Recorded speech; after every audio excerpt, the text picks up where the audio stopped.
Looking for a way to connect in the sports world during these unprecedented times? Or you wanted to showcase your talent? Then sign up for a free account at www.watchmylights.com. My Lights is a social media sports platform that provides all users with a free way to communicate and share sports highlight videos with anyone around the world. So whether you're a coach and want to easily recruit for your players, an athlete and want to showcase yourself, a parent, grandparent, or sports enthusiast, My Lights has you covered. Users can create a free account to share highlight videos, chat, post, and follow other users. My Lights is the new free social media sports platform the sports world has been waiting for. So go to www.watchmylights.com and get started now.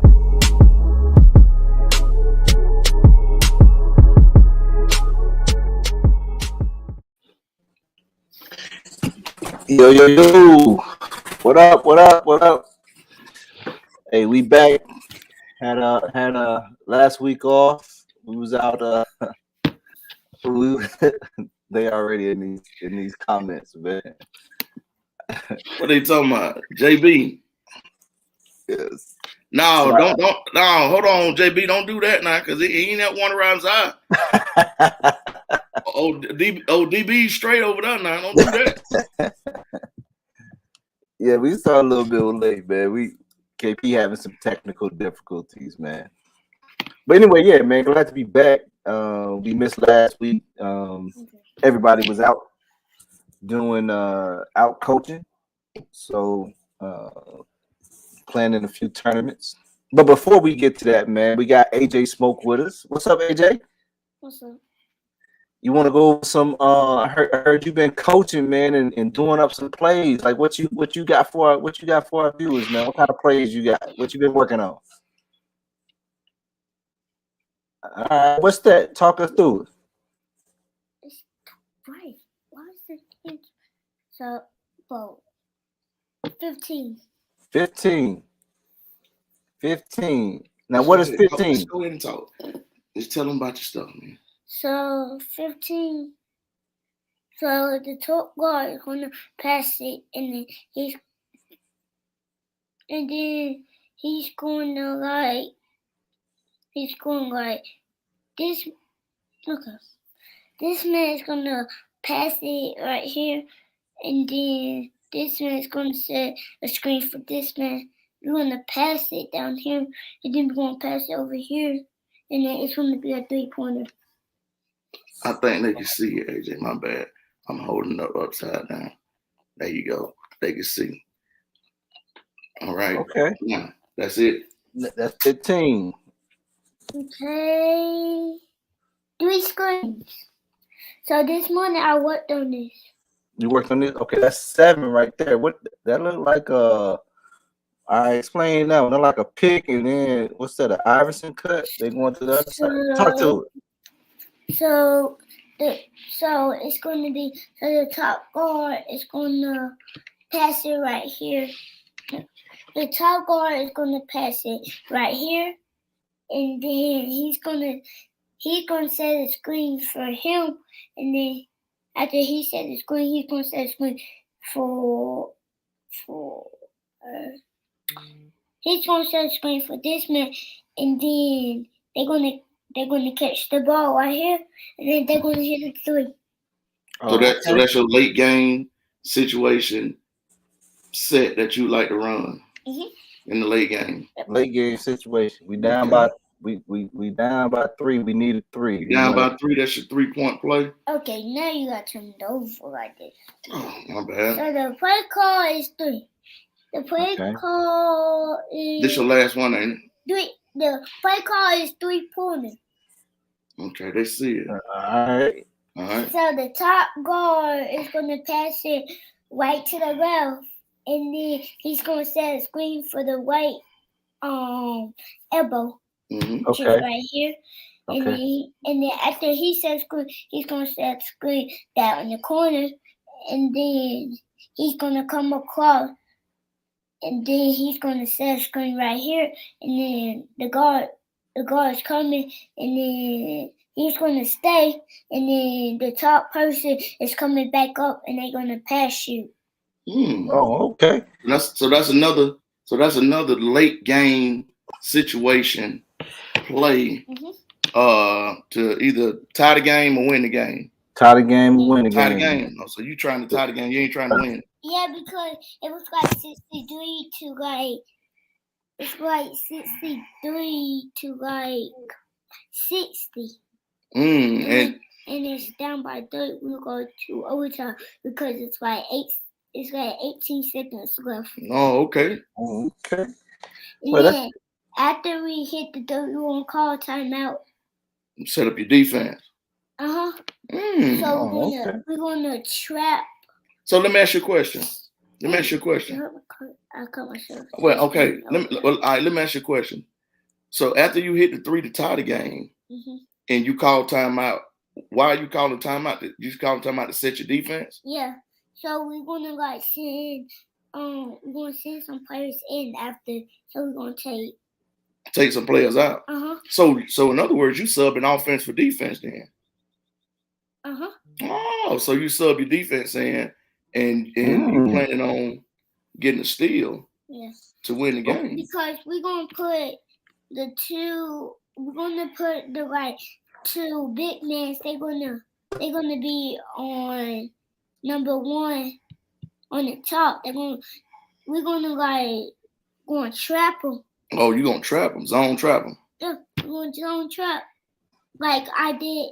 You remember when I was on my team, and then we had that 2 game practice, and we had those zone traps. It's the same thing like that, but it's the big kids. Oh, big kids. Oh, okay. Well, thank you for your X's and O's expertise. We really appreciate it, and we look forward to seeing you again. And thank you, sir. That was our X's and O's segment with AJ Smoke. Yeah. So, just know if he ever gets late game situation, he's gonna draw up 3 and get a 3 and call timeout and set his defense.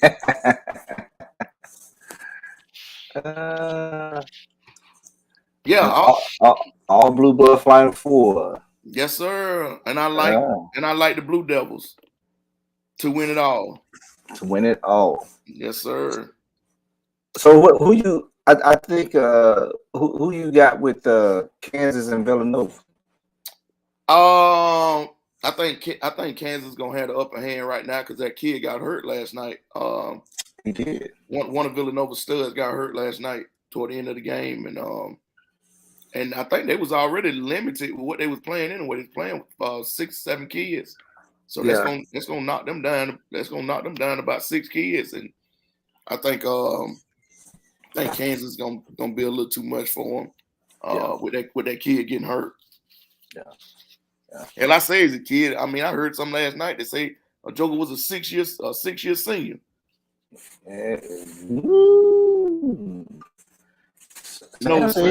You think he got UNC versus Kansas? Kansas, yeah. UNC, no.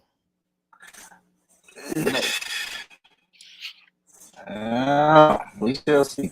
Yeah, I know you said something about the opening earlier. Yeah. Last weekend. Yeah, man. Sean put on a great event, man. The opening, first weekend. Y'all was in Tennessee. It was in Nashville. Nashville. Another Sean event, on the radar event. Things went all right, I should say. Older kids, they played well. We think we finished with 0-4. Yeah, I think finished 0-4. Play hard. Get some kids got hurt. Turned some ankles, and but I mean that wasn't the reason. Free throws and layups. Got to hit them and stuff like that. I seen y'all battle pretty good up there in Tennessee. Yep. Well, we did pretty. Matter of fact, we got KP just came in. Let me see if we can pull him up. KP. Hey, can y'all hear me? Yeah. Hey, man, the devil was working today, man. Oh, yeah. You right, Sam. Reps over wins. You right, baby. Over wins. Every Fifth loss. grade was in Chattanooga this weekend. Yes. Oh yeah, fifth grade was in Chattanooga this weekend. Yeah, it was in Chattanooga this weekend, and we were just talking about Kenny. Y'all been in Tennessee. Oh yeah, Nashville, Franklin, Yeah. Tennessee. It was a good showing, man. It was across the board, man. I think kids kind of showed us something for their first time out. Yeah. There's some things you got to fine tune. Some things, especially with it being the first tournament of the season. So kids got to kind of see the pace, the physicality, and the expectations from us as coaches. So it was good weekend. So that first tournament, you're always trying to measure where you're at, right? Because everything that you've installed up until that point, you don't know if it's going to work or not. You're hoping it's going to work because you kind of go off of certain things automatically got to be put in, especially for the younger age groups, a press break and all that type of stuff. So when you're able to put those things in and put in some sets and some talking basketball and see how they respond to it, it's a good thing where you don't have to come all the way back and redo everything you were doing before because you weren't sure what level they were at. Yeah.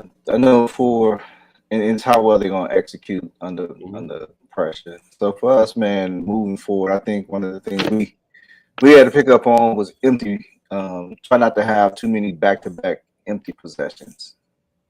You know what I'm saying? You go down court, turn the ball over, go down court, travel. Like we got to eliminate some of that stuff and second chance shots. Right. And getting 50-50 balls. Got to get those 50-50 balls. And I tell you this, to hear y'all two talk about stuff like that, empty possessions, settling down and running your sets and stuff like that. A lot of that ain't emphasized and talked about during this time of year. But when you turn on that TV and you see the Final Fours, the Elite Eight games, and that's what it boils down to. It does. It boils down to settling down, running that set. You very rarely seeing transition points, right, in the NCAA tournament. And when it's getting closer to the national championship game, Sweet 16, Elite Eight, Final Four, you ain't gonna see a whole lot of transition points. They're executing. They executing in the half court. But I don't think a lot of that's being emphasized. I think more, to me, from what I see, and I'm not knocking nobody. I mean, I ain't knocking nobody. I'm just what I seen. I see a lot of more emphasis, and trust me, I'm a defensive person. I'm wholeheartedly defense, but I see a lot of emphasis put more on trying to get steals in the press.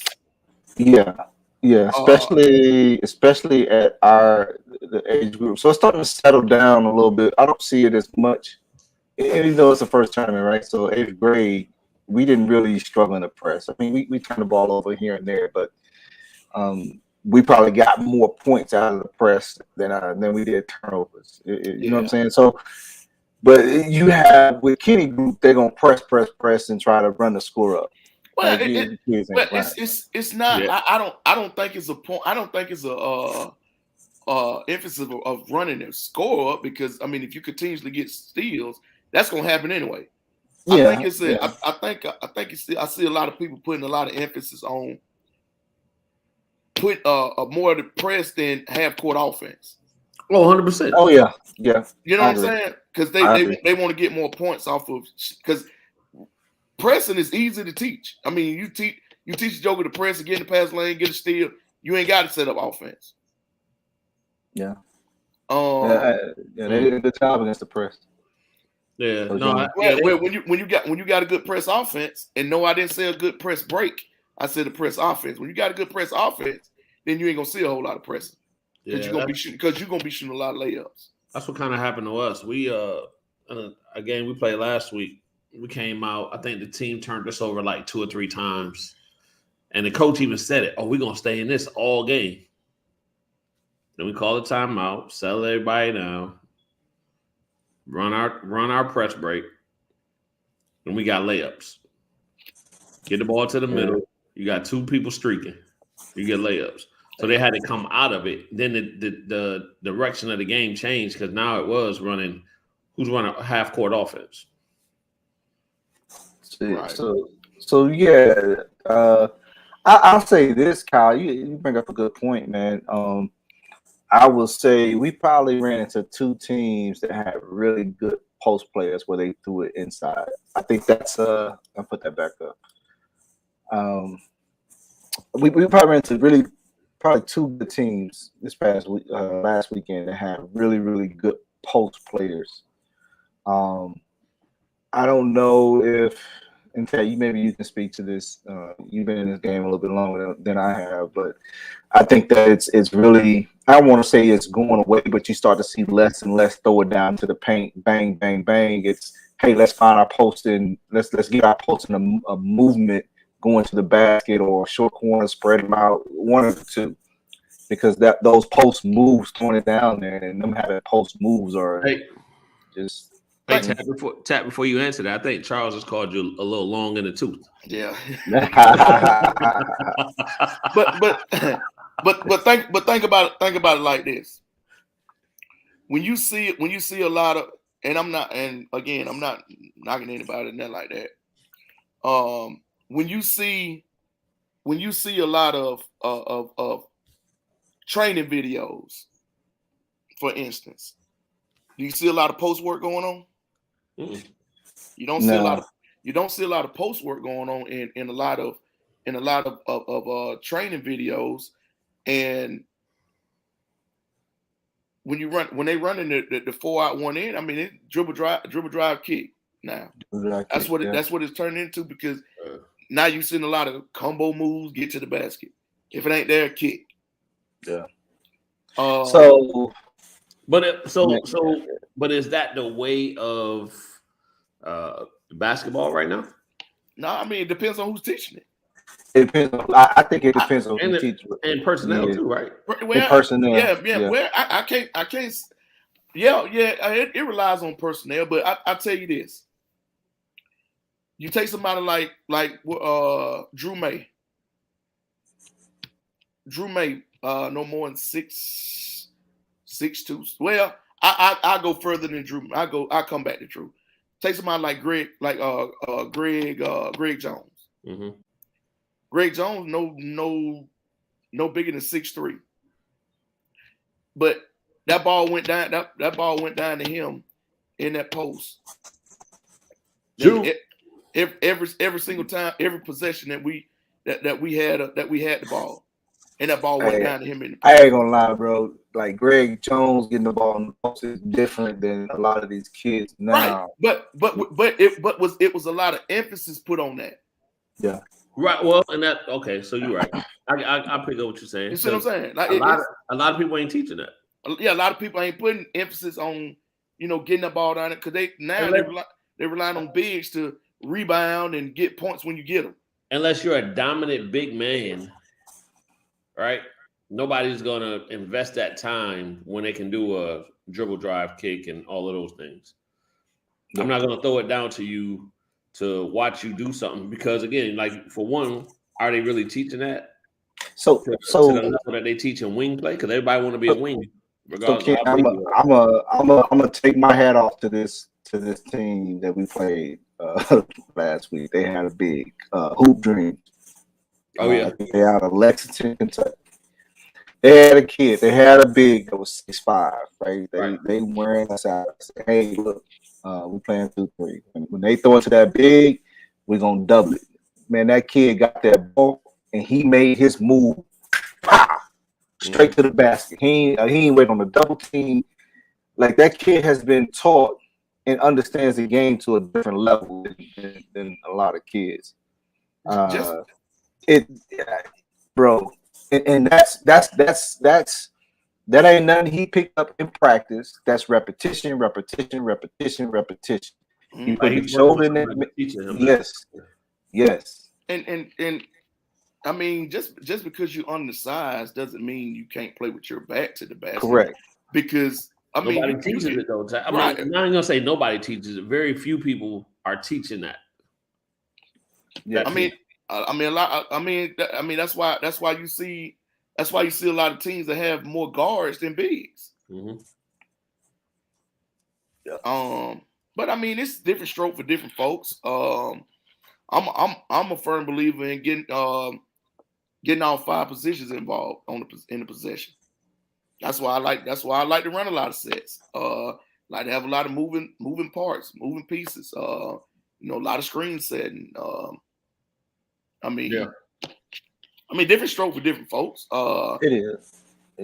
I mean, and I'm not gonna sit here and say people are doing a bad job of what they're doing or nothing like that.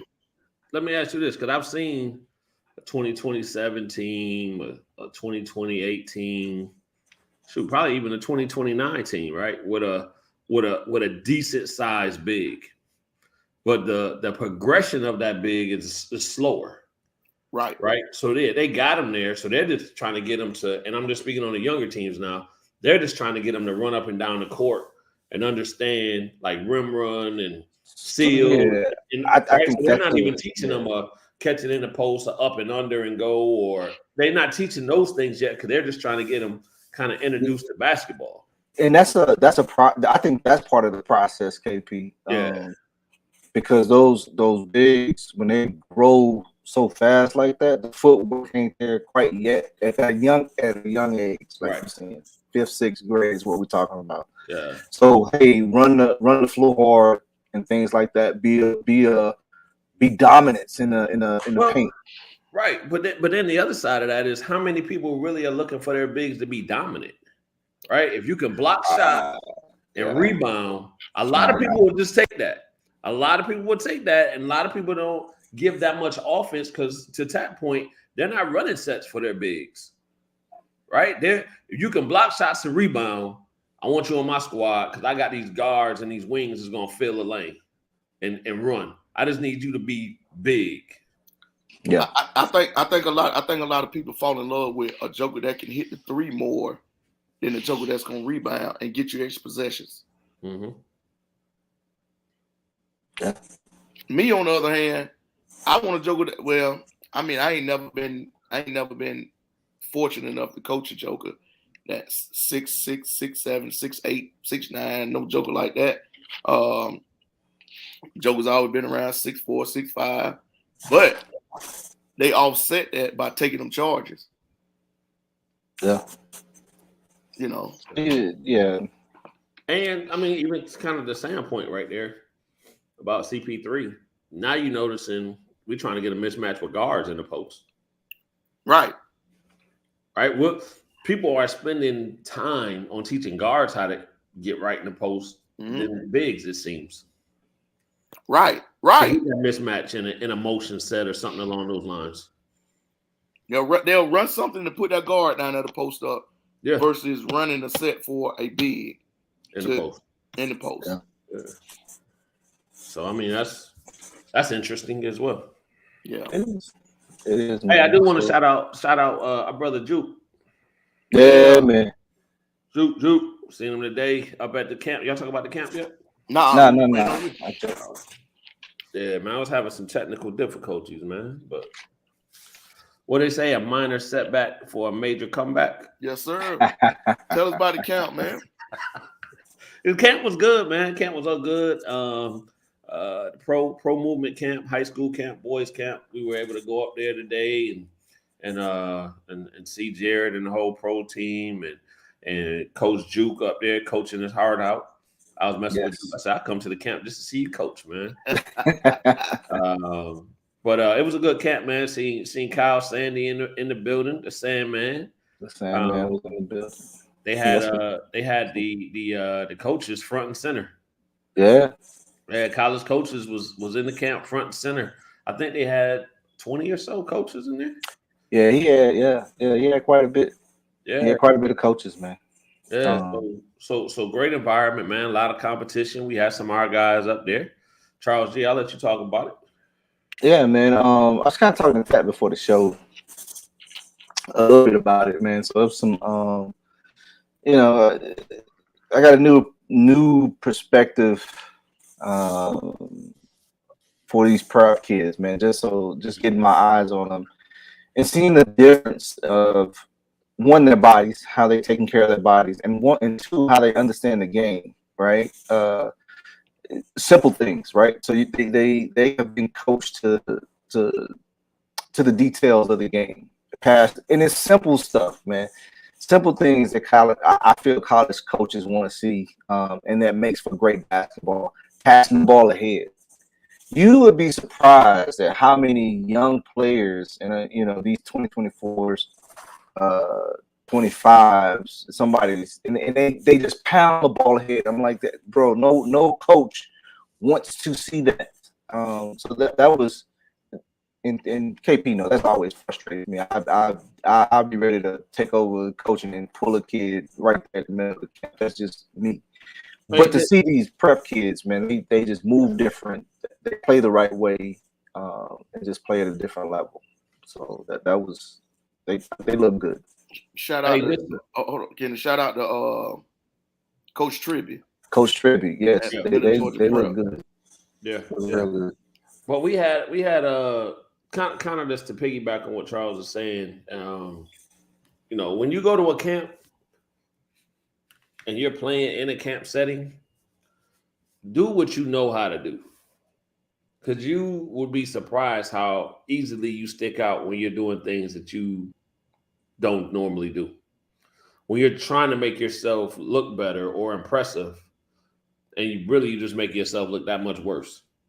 When you're trying to take shots that you don't normally shoot, when you're trying to handle the ball and you're not a ball handler, we're overly handling the ball. Like, get the ball out your hands. We've seen a lot of, I think today, Charles, I can speak for the both of us. We've seen a lot of dribble combinations or dribble combos that had no place being used at the time. Taking bad shots and saying my bad. Back on defense. Leaking out. So hold on, KP. Let me get this off my chest real quick. If we playing on the same team, and I'm ahead of you, and I could have had an easy layup, and you do a pull back three, step back three, and then look at me and say my bad. I'm a different cat, bro. I mean, we finna have a conversation right there, bro. You ain't touching the ball no more. Go to the corner and sit. I'll call you when I need you. Like that. That's me. You know what I'm saying? Like, don't do that. Don't do that. I don't like. Yeah. Just focus on that, man. Just play your game. Yeah, but we've seen it time. We see one example of it like time and time again. It's kind of like, man, what's going on here? Like the kid actually came back down and played nobody on defense. Yeah. Like he jacked up a three and just stopped playing defense. Yeah. But then leak out as soon as they get the rebound. No. Yeah. I was like, oh my God. So what's those things, man? If we see it, man, I know college coaches are looking at that, and you're not doing yourself any favors at all. At all, man. At all, man. And the more, if you're a guard and you in a camp setting, and the more you facilitate, the more that ball's gonna come back to you. Yeah. Once they know you're gonna pass it, they'll gladly give it to you, and then run down the court so they can get right. Hey, you right, Sam. You do that at the park, we're gonna have some problems. A lot of problems. Yeah. But a lot of good talent, man. A lot of good. I think we've seen a lot of good talent today. Kids in there playing the right way and competing. Yes, man. Man, there was some good young talent out there that understood the game at a very, very high level. You see some that's going to develop well. Yes, has some youngers out there. Yes, man. I think there's a lot of good young talent, man. There's a kid, I can't remember his name. But I was really impressed with that kid. I'm gonna get his name and talk about him a little bit. You got it. I got. Yeah, I think that's the cheap. Lot Lot of South Georgia and Middle Georgia talent in the building. Robert Horford out of Columbus, Georgia. He's a 2024 kid. Kid shoots the ball well, always in the right position, offensively, and understands the game at a very high level, man. I enjoy watching him play. 2024 kid. I like seeing young talent like that know how to play the game and understands the game. Cam Little, man, it just showed out, bro. Defensively, playing above the rim, hitting shots, getting his teammates into position. So he kind of took charge. I was watching, he was telling the young man to cut. Like, bro, if you cut, you wide open. So he got in his butt a little bit. So he was holding his teammates accountable a little bit. So I like seeing that. Wait, you say Cam Little took a charge? Took charge. Oh, took charge. I'm finna say took a charge. Yeah, he took charge of the game. He took charge of the game. Oh, okay. He displayed leadership qualities. There you go. He ain't take a charge. All right. Hey, he working on that. Shout out very well, man. Like his motor, and he showed his strength today, like physical strength. I think he playing through some contact. Yeah, I think he's figuring it out, and he didn't do. I hope he didn't do much complaining, and good, and that's good. That's good. Hold on, I'm gonna say this about him, which kind of made my heart smile. If y'all know me, he did kind of ask the referee. That wasn't a foul. See what I'm talking about? Just one time though. I gave him. Now he got fouled. The dude fouled the mess out of him. It doesn't matter. Just keep playing. He did for the most part. But one time, he like, come on, man, come on. You can't change it. Just hush. And I was with you. I was with him. Yeah, just hush. But shout out to Cam Little though. He's figuring it out, man. And I think he's making leaps and bounds, man. And name's starting to buzz a little bit. And just got to continue to work, continue to stay grounded. And just stay sound and keep playing the right way. Yeah. Oh yeah, definitely. Hey, but we had Malik up there today. Yeah. Malik went up there to the high school camp as an 8th grader. Okay. How did he do? He held his own. He held his own, man. He did. He held his own. I'll let KP talk about it. I'm a little. Nah, Charles, that's your Charles. I'm gonna tell you just like I used to tell Wasey. You a parent at the end of the day. Yeah. You ain't coach. You ain't when you talking about your son. You ain't Coach Charles.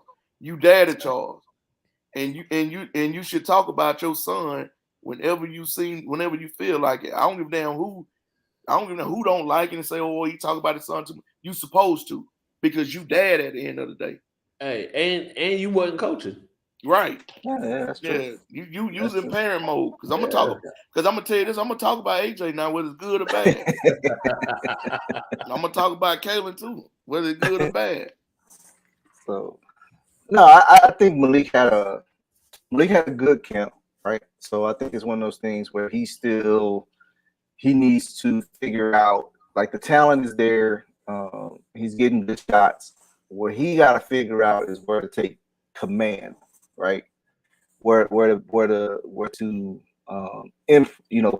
his leadership qualities to play. Sometimes he got to take charge for the simple fact that I know what he's capable of, and when I see another player out there that's doing X, Y, and Z, doing all the things we talked about before, not passing the ball ahead, not doing these things. That's where he's going to have to learn, especially with older kids, to say, "Hey, give me the ball, and I'm going to facilitate, and I'm going to make something. I'm going to make this team run." So he got to learn that. So playing with older kids, but as far as his play, he played well, man. Like I said, he made some great passes, great pull-ups, great pop and stops. So I like where he's at right now. And we'll go back and we're gonna fine tune some things, try to get him more ready for high school, as best ready for high school as we can. So just from what I've seen, that was the purpose of the camp, kind of get an eye and a gauge of where is he at, of where he may be expected to play this upcoming year. So, well, and nothing looked overwhelming to him. Correct. And that's the thing, but he's gonna have to open his mouth. He don't never talk. He don't. You say something to him, he just look at you and smile. Like, say something. Say something. Like, say something, man. Don't you just sit there and just smile and might nod his head once, twice. Just, man, say something. Yeah, that's Malik. But I mean, that's he likes to lead by example. Mm-hmm. Yeah. Yeah. And speaking of Malik, man, shout out to him. Making the all-tournament team at the 8th grade all-tournament team for the Battlegrounds. Yes. Yeah. Him and Robert, and then Robertson, and look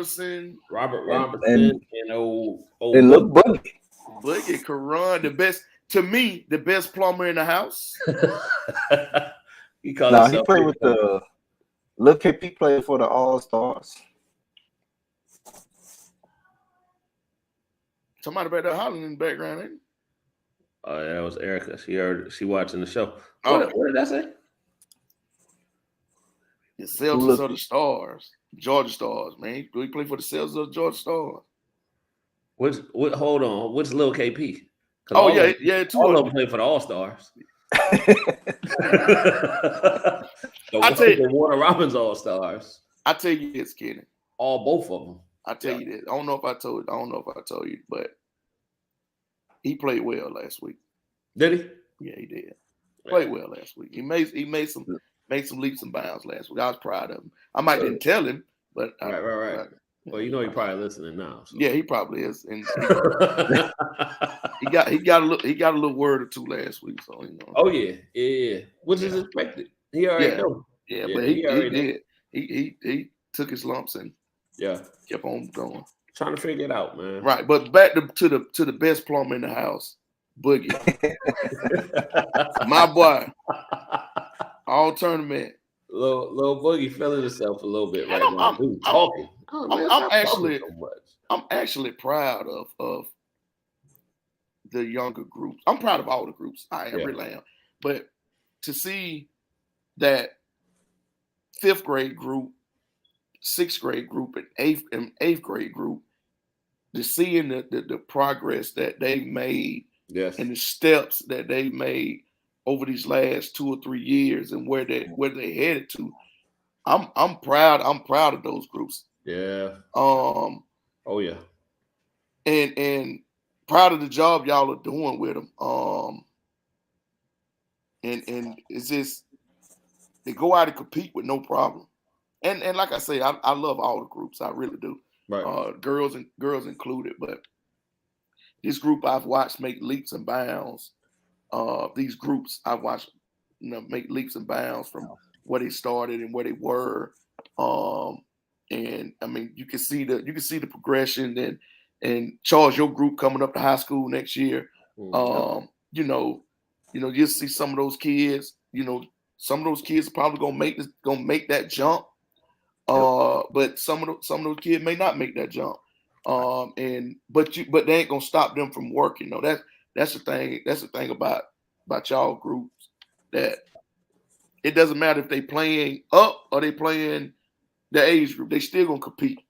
And I think y'all are doing a good job in instilling that into those kids. And just keep continue to do that, because it's gonna pay off for them in the long run. Trust me, it's gonna pay off for them in the long run. And when they face that adversity, they gonna know it ain't gonna phase them. It ain't gonna phase them at all. So y'all keep instilling, keep staying on their tail. Appreciate you, Bruce. Yes, sir. Yeah, they was. I'm gonna echo what Bruce was saying. They was fun to watch, man. Bruce kept me on my P's and Q's, man. I ain't yell at the referee all weekend. Well, Bruce said, I see you about to get started, and then you thought about it. Now, let's talk about Charles, though. Dr. Love. Go ahead. Before you get to Dr. Love. I got one, boy. I got one. Last week. Bruh. Hey, so let me tell y'all, man. So the first game. So it was our first game Saturday, right? First game Saturday is our first tournament. So I let a lot of stuff go that I normally wouldn't let go, right? Because you're like, all right, the kids trying to figure it out. They're trying to get back in their groove. And I ain't gonna say no. We got to play through this. They got to play through it. I got to coach through it. Didn't say nothing, right? Kept my mouth shut. Bad calls all day. The whole game, bad calls. Let it go. Come back later on that day. Got the same ref. I told my wife, I was like, oh, it's joke. So we get to a point.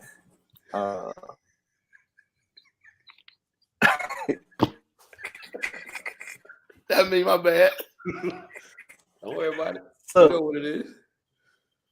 So I was gonna do it. Yeah, I could. So something happened. I can't even remember what happened, man. It was like we got 3 or 4 just terrible calls. Foul call on the pig.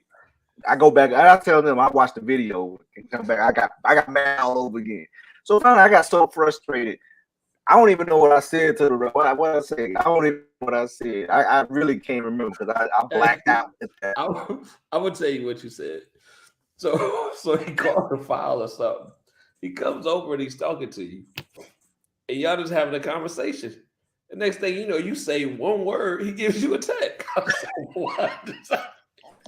What just happened? Charles goes off. Charles, I got it. Don't worry about it. No. Charles, let it go. I'm with you. Relax, Charles. Right?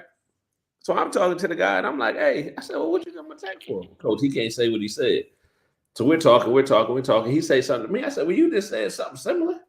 Well, no, me and you having a conversation. I said, that's all you and him was having was a conversation.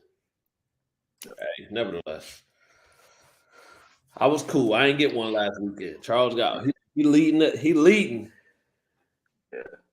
Tech close to getting 3 or 4. Oh, Tad, I heard a story about you last week.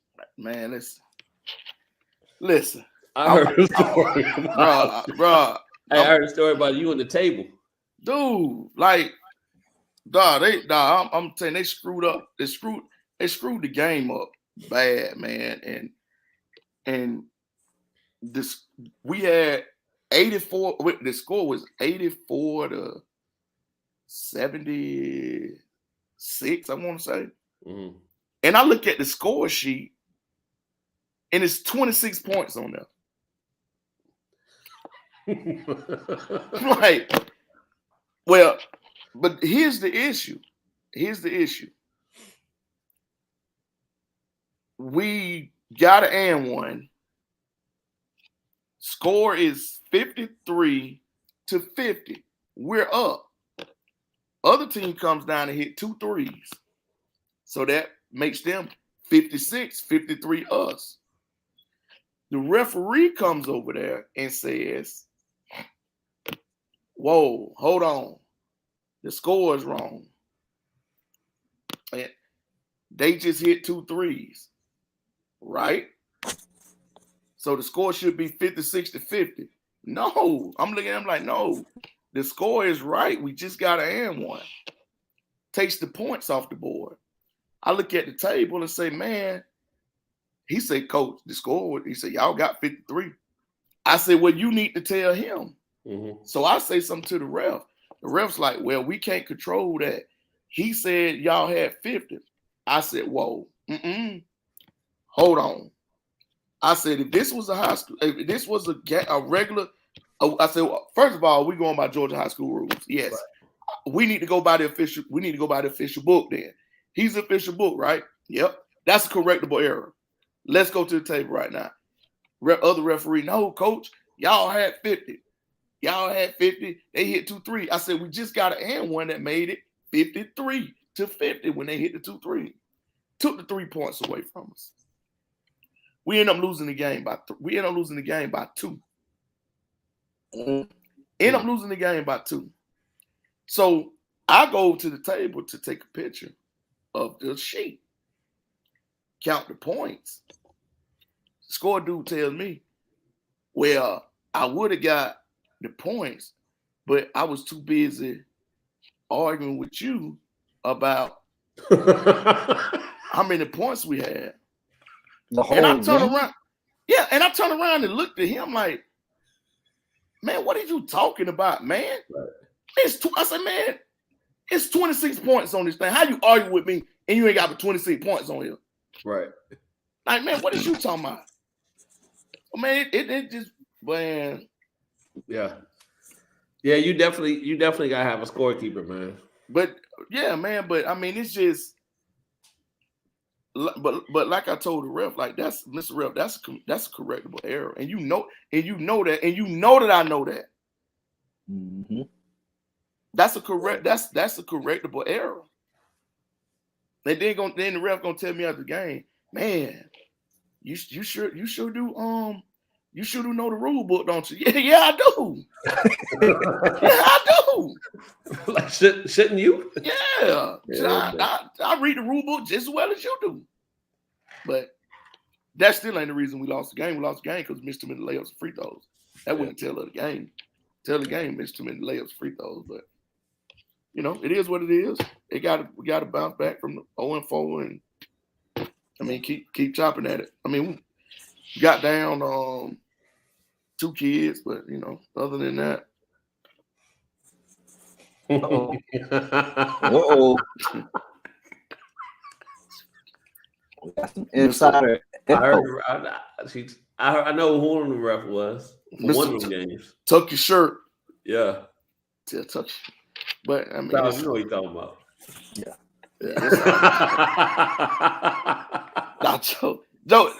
And what? And that's what kind of made me even madder because he is the one that know that I know that. Like, right, you know that I know that, and you gonna sit here and try to tell me otherwise. Yeah, ain't gonna act like you right, dude. You're not right, man. Don't do that, man. I hate that. But hey, but you know what? I'm leaving the referees alone, man. I seen my man today for who North Carolina played today. St. Peters. And to me, his boys was getting beat up a little bit. They were. And they wasn't calling it. Nope. But he kept a cool demeanor. Now I don't know what he was saying under his breath, doing foul calls, all that type of stuff. But the way that game flowed, his boys was getting beat up. But you know, but they was bailing North Carolina out. But you know, I was sitting here about this. What's that? You know the difference in that? He probably gonna get a $25,000 fine. We ain't. They say he's gonna be the new Seton Hall coach. Yeah, he probably is, man. Yeah. I think I just seen. Hey, so what you looking at? He is. He accepted already? Looking to finalize the deal. Oh. Yeah, she ain't Holloway. You ain't wasting no time, bitch. Man, I'm gonna tell you that's a and I know it's a business, man. It's a dirty. I ain't gonna say it's a dirty business, but good Lord, man. I mean, you could have gave it 24 hours. Hey, I ain't say that's why he wasn't that mad. Yeah. He look at the interview. They interviewing and well, you just got your doors blowed off by North Carolina and the Elite Eight. Well, we all good. I'll see y'all later. That man from where you from, KP? Ain't he from New York? He went to Seton Hall. Yeah. He went to Seton Hall. He went to Seton Hall. But that cat from Jersey or New York, bro. Yeah, I think he's from New York. Yeah, Jersey. Is it Jersey or New York? It was one of the two. You could tell by the way he talked. Yeah. He ain't wasting no time, bro. Yeah. I think I seen Rob Lanier gone too from Georgia State. Oh, this. Oh yeah. Good. Where you going? I don't know. Don't matter. Did he leave or he got fired? No, I think he left. No, he gonna get fired. Went to NCAA tournament. Oh. Good. Hey, that's what they did to my man. Who was that? LSU. I know they got some violations, some things going on over there. Memphis got violations. Yeah.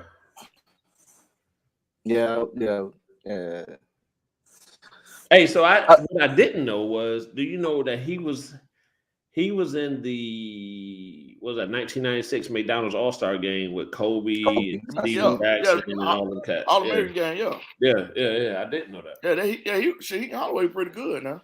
Yeah. Yeah, you can tell he definitely know the game. He know the game. I think he was just UNC. He was just. Hey man, stop the press. Stop what press. I seen somebody on here say something about my commander. That's what I was just looking at. Hey man, you all right, Dr. Love? Tomorrow we can't catch a break. We good. Super Bowl.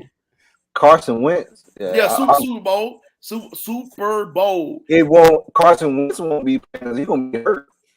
Don't do that. Oh, we had one of the top offensive lines. Carson Wentz go to the Super Bowl. When? Philadelphia. Don't act like that. No, he didn't play. They was having a good year until he tore his ACL. They won the Super Bowl. They had a better year. They won without him. He wasn't even in the playoffs. He tore his knee up. He didn't play in the playoffs. Who got him to the playoffs? When did he? He was gonna go there anyway. Yeah, no, they wouldn't. Yeah, when did he hurt his knee? No, they wouldn't. Yeah. When did he hurt his knee? Before the playoffs. Well, I know that. I'm saying how early before the playoffs? Do anybody know? It was late. Oh no, like 14. Week 16. It was against them. It was against them Rams. I heard week 16. I don't know when. But what I'm saying is Carson Wentz gonna get hurt, bro. No, he's not. We got one of the top offensive lines in the. I'm gonna say in the country like college, but it don't matter if y'all got an offensive line. This cat can't play. He can play, man. Y'all, you must have looked at his stats. He was in the top. He was in the top 10 quarterbacks last year. 27 touchdowns, 7 interceptions, over 3,000 yards. He was hurt. And he got hurt. Yeah, he got hurt because he had no offensive line on his shoulder. And matter of fact, he always get hurt. He was one touchdown away from going to the. He couldn't help because who was that? Buffalo or somebody? Scored and went to the playoffs and that. No. If they would have went down there and beat Jacksonville, they would have been in there. They went and lost to Jacksonville. They lost because they was red. Man, listen, y'all ain't gonna tell me about my quarterback Carson Wentz. That's my quarterback. Tell me about my quarterback. Right? Hey, we live. This episode 11. So I'll give him the week 12. He's gonna be out definite. Man, no, man. I'm gonna use this clip right here. I'm gonna bring the clip up. Woo, but y'all be hating on my boy. That's all right. When we go 17-0, don't say nothing. You right. I could be a Jets or a Giants fan. Hey, right man, about that. Yeah. The Jets gonna be all right. Hey, I'm gonna tell you the Jets picked up some pieces. On the defensive side, they did. The Giants, I ain't got nothing for you. Man, shout out to Trayvon Walker, man. Former Upson Lee. Crawford County Supersonic. Upson Lee Knight, 2-time state champ.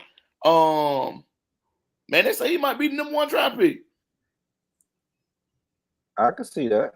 After his pro day and all that stuff, man, they got him in one of those mock drafts. They got him as being the number 1 draft pick. Oh wow, that's he looked good in that combine, bro. Man, that joker, man, I'm telling you, that joker has always been that finesse, just light on his feet, fast, strong. I'm talking about on the basketball court, but I mean ultimately on the football field too. But that joker move. That joker move now. Shout out to him, man. Proud, yeah, shout out to him, man. I'm proud to see that, man. Yeah. Shout out to Casey Hayward, man. Casey Hayward coming home. We're not literally home, but Georgia home. Signed with the Falcons. Perry native. Oh yeah. Yeah, signed with the Falcons, man. DeMarcus Robinson out of Fort Valley. That's Sam people. Yeah, that's Sam. Yeah, that's Sam. That's Sam. Cousin, I think. Cousin, yeah. And DeMarcus Robinson signed with the out there in Las Vegas. So yeah, man. A lot of Middle Georgia. Hey, I'm having a signing party. What you signing? I narrowed my selections down, so it's coming soon. Selections to. I'm having a hype release. You bought a house? Yeah. DCU? Man. Just stay tuned, man. Retirement? Oh, you signing your papers? Nah. just stay tuned. Yeah, South Georgia, you're right. The Cheetah going to Miami. The Cheetahs in Miami. The Cheetahs in Miami. Yes, sir. What you think about that? Nothing. Hold on. Before we get to that, is there any truth that Tom Brady is seeking a trade? That's what I heard. That's what I've been seeing in these blogs and all this stuff. Coming out of retirement, I want to be traded. Wait, how does that work though? You retire, you come out of retirement, then you want to be traded. Like if you retire, why do you need to be traded? I heard you have to retire for so long. They still had his rights. No. Yeah, I heard he had to go back. And now he's like, well, I'm coming back. I want to play, but I don't want to play for you. I want to go to Miami now. Yeah, but I heard Bruce Arians, man, they don't get along or something. See, that's what I heard initially as well. I don't know if it's true or not, but yeah, I seen the rumor circulating that they're trying to get a TB12. I have to check my sources, see what my sources say. See what's going on down in Miami. Can you text them now or? No. It's Sunday, man. They in spring break still. Yeah. I know. He all the way live, KP. I don't want to interrupt nothing he got going on. Who are your sources? We're talking about it off camera.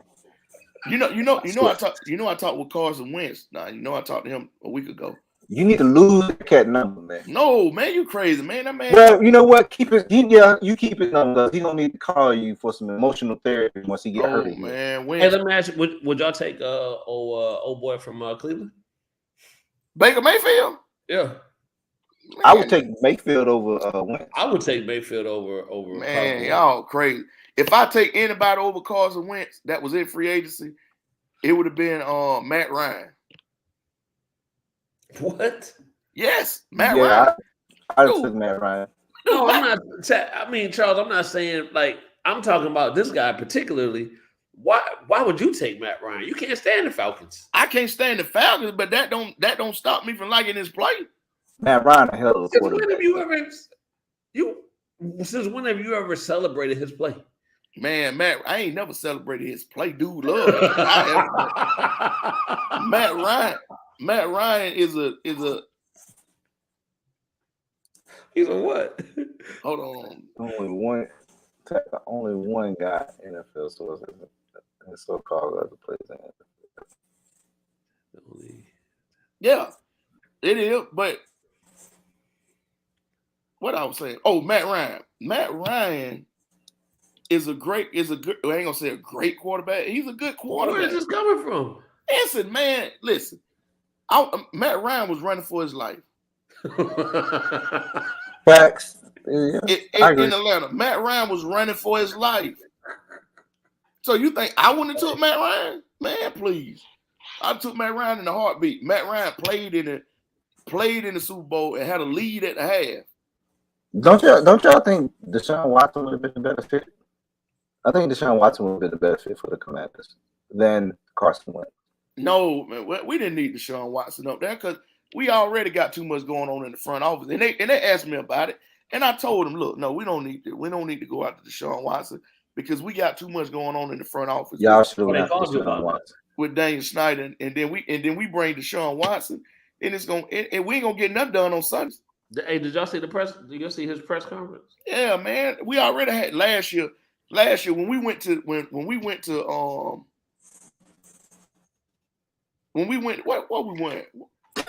We went somewhere and played, man, and right, Dr. Love, straight facts.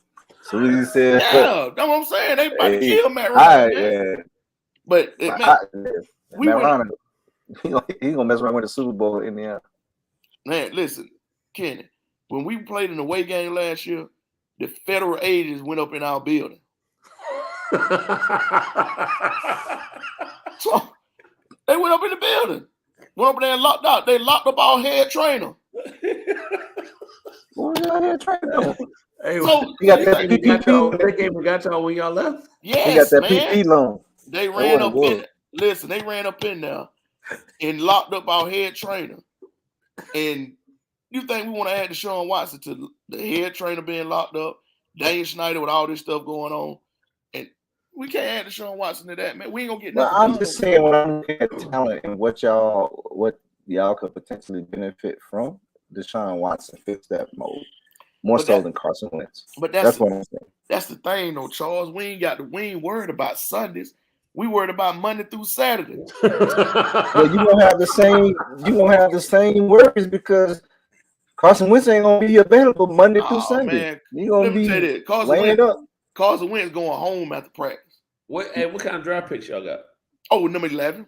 Carson Wentz going to physical therapy after practice. We got number 11 pick. Gonna be iced up. I'm iced up. They won't let me. That man gonna be iced up. Doug Williams won a Super Bowl. Doug Williams Super Bowl winning quarterback. What Doug Williams at now? He at Grambling, ain't he? No, Doug Williams in Washington. Trying to get it right. Washington? Yeah, he's trying to get it right. What's his title? Just Super Bowl quarterback. Man around the organization. Doug take me every now and then, and we like chat it up about the. Hey man, you better stop having these cats text you. When they get indicted, they come to subpoena your phone, bro. No, they can't. I don't care nothing about that. We talking about football. We ain't talking about nothing else. That's what Snyder thought he was talking about. Daniel Snyder don't text me, so I ain't worried about none of that. I told him what Daniel Snyder thought he was talking about. I thought we was talking about football. I blocked Daniel Snyder number. He tried to tell me I blocked him because I blocked him. I don't want no parts of your problem, my boy. You ain't even bring that down here. I got to go to work Monday. You ain't even bring no problem down here on me. Hey, man! I'm watching Kyrie back. Yeah, this is first home game, ain't it? Yeah, they playing Charlotte. They actually losing by 10 at home. Dang, he first game back lose by 10. Yeah. So that lets you know that he didn't need to play at home. Keep him part-time. Yeah. Yeah, he back. So he back. I think my man is out there. You right, John. Yeah, he's gonna get hit. Yeah, boy, they say Penny, boy. Ooh, woo. They finna get Penny up out of there. I hate that for old Penny. But you knew that was coming, man, when he had the number one recruiting class. You knew they were gonna try to find something on him. So I got a question, man. Speaking of recruiting classes. So I think me and KP kind of talked about this. It may take a little bit of research. Has anyone looking at where we at now? So we at the Final Four, right? Final Four. Has anyone done any research to see? I'll be curious. What impact did those transfers have? What was the real impact those transfers had over these colleges recruiting high school players? The kid with all the hair for North Carolina came from Oklahoma. Oh, came out of Portland? Yeah, he transferred from Oklahoma. Oh, he wasn't a grad transfer? Well, okay, so he went D1 to D1. I'm not talking about those, right? I ain't talking about those. I'm talking about the ones that transferred up. Man, it's hurting. It's hurting all them jokers. It's hurting all.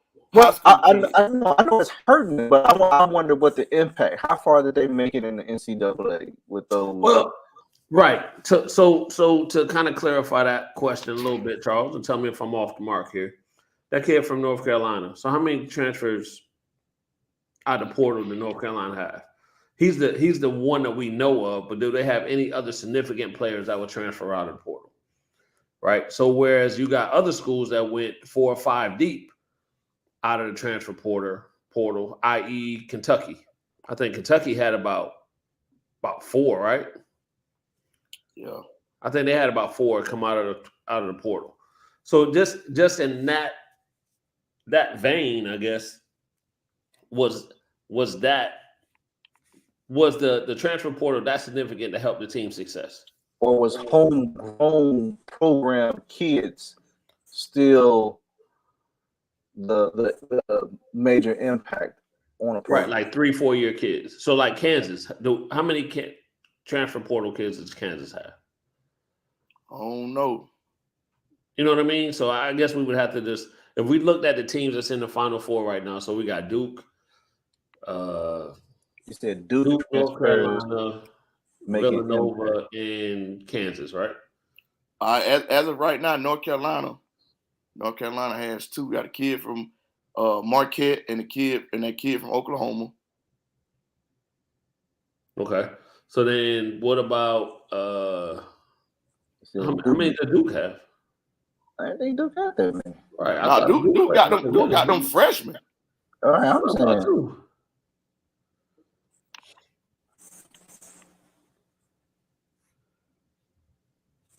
Kansas point guard, right?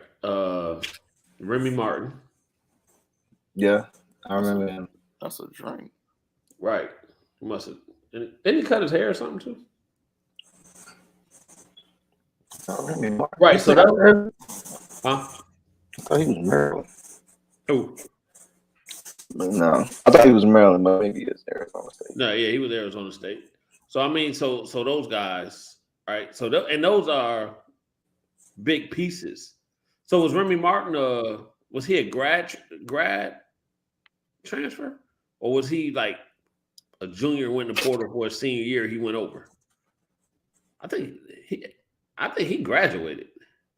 Might be a grad. He might be a 5th year. Because he was Remy Martin. He been around for a bit. Or is that all part of that COVID year? I think that's too. I mean, it's gonna be hard to.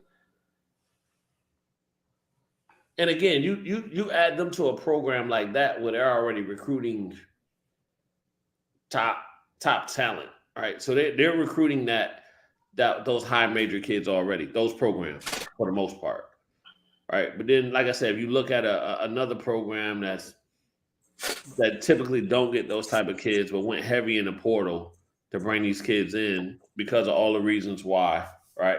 They're used to the college schedule, their bodies are college ready, all of these things, reasons that we hear, I won't say excuses, but reasons that we hear why coaches are going to the portal to draft them. Did that really pan out for them in this time? Because if you look at it, for the most part, it's almost like at that point you're dealing with a one and done, right? Basically, yeah. Yeah. But you rather deal with that one and done versus a high school one and done. Right. But it'll give you, and I know everything is right now. We got to win right now. We got to be successful right now. All of these things. But are we losing that piece of developing these kids? And then on the other side of that, the flip side of that, then is the transfer portal, which it is the new way, but is that the new way? So is that the new way to get to another college? I'm going to go where I can go, get better, then I'm going to go in the portal to move. So it's not even looked at as a negative thing anymore. Well, I don't know if it was ever looked at as a negative thing, but I think the connotation that kind of went with the transfer portal was, oh, you didn't like it here, or you wasn't playing your first 2 years, so you want to transfer. Those were the general reasons that was kind of put out there as a narrative of why kids went in the portal, when it seems like that's just the process almost now. I think we in a day and time where now, just like the NBA, these college kids are controlling their own destiny now versus the university doing it. Mm-hmm. Yeah. So I think it's that. Yeah. It is that, because think about it. Back before the portal, when you went to school and you didn't stay, you were stuck almost. And if or you you had to wait a transferred, year out if you transferred. right? Yeah. You transfer and you got to sit out a year. You know what I'm saying? So both those. That's Coach from Arkansas. Yeah. So both Arkansas those had a kids team full of are. So Theo John is a 5 year. It's his 5th year. So he did 4 years at Marquette. Remy Martin did 4 years at Arizona, and now playing with Kansas. So he ain't gonna be able to compete with those. I get it. And just think about it. That's a scholarship that either a junior college kid could have had or a high school kid. That's taking away one of those scholarships. Now they get two of those kids out of the portal. Now they're pushing that high school kid or that junior college kid back. It's not even those. Those are the ones I would exclude those. I would exclude those because for the simple fact you got a 4 year in the program that he came from. You got that kid came from Marquette, and then the other kid came from Arizona State. Those are high level programs, and those kids play high level D1 program, right? Right. So, but the only way they was able to transfer because of the COVID year, right? Those, yeah. Think about this. Over they redshirted a year. Think about this. Those kids that transferred from Marquette to Duke. Who coached at Marquette? Oh, that was what's it called? My man, Woj, wasn't it? Wojciechowski, right? Yeah. And he back out there. Didn't he get his job back? And he went back in there? No, well, they got my man from Texas. Shaka Smart now. But now, he was coaching at Marquette, right? Wojciechowski, yeah. Where did he go to college? Duke. Easy transfer. Coach K, take it. Hey, Coach K, now it's such and such. Take him. Hell, I ain't at Marquette no more. Yeah. Well, I think I don't know. I think I'm just curious to see what a second year D2 player that went D1. I'll be curious to see what that impact was.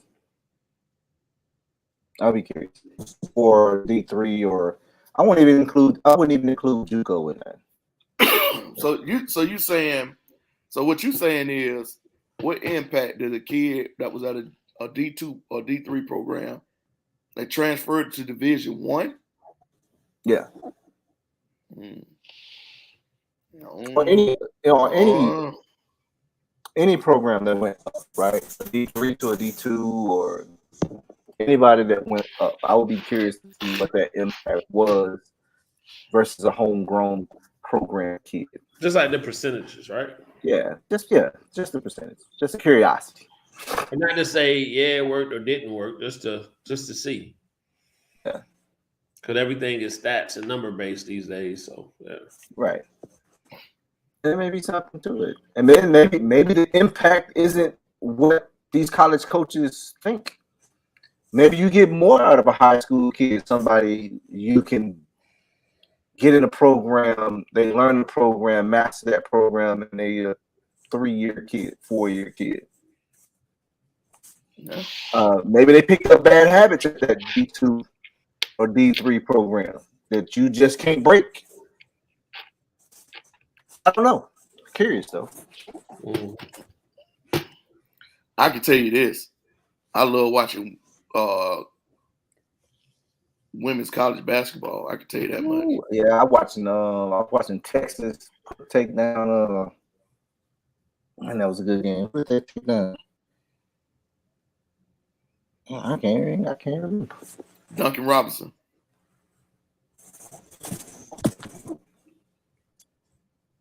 Yeah. D3 to D1. Yeah. Work. What's the man out there? And the kid with the Lakers. He with the Heat. Who Oh yeah, Nunn. Is it Nunn? No, the shooter. I thought he was D3. I know you tomorrow. Yeah, what is his last name? What about Jay Crowder? Jay Crowder. Yeah. South Georgia Tech. Yeah. Oh yeah. Missouri. I mean Northeast Missouri. Northwest Missouri. Yes, just sir. repeated at D2 level. With all high school players. That's what it's all about right now. But now some of those high school players probably gonna move up. Yeah. They probably don't get in that port and move up. I don't know why they would, but that's a good old show me state. Mm-hmm. My home, my state. Yeah, Missouri got some good basketball out there now. That out there in Kansas as well. Oh yeah. That JUCO basketball, D2, D3 basketball is pretty good out there. Yeah.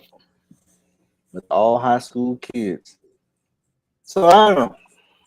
I'll be curious, but I'm sure there's some statistician out there that will have that out, and that is on their radar. But shout out to Augusta too, because that's who they beat in the championship game. Augusta. Yeah. Augusta University. Yep. Was it Austin Reeves? Might have been.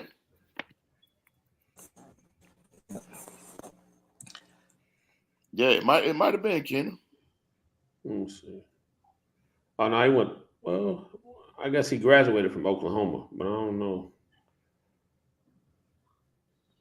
I don't know, man. I just know my man Mello out there still getting buckets. There you go. Mello doing what? Getting buckets, baby. Okay. Bruh. Buckets. Hey man, what y'all think about the NBA right now? I don't know, man. I know the Lakers gonna win the championship. Oh Jesus! Yeah, they're getting the play-in game, get in the play-in game, get in first round, and start to go to work from there.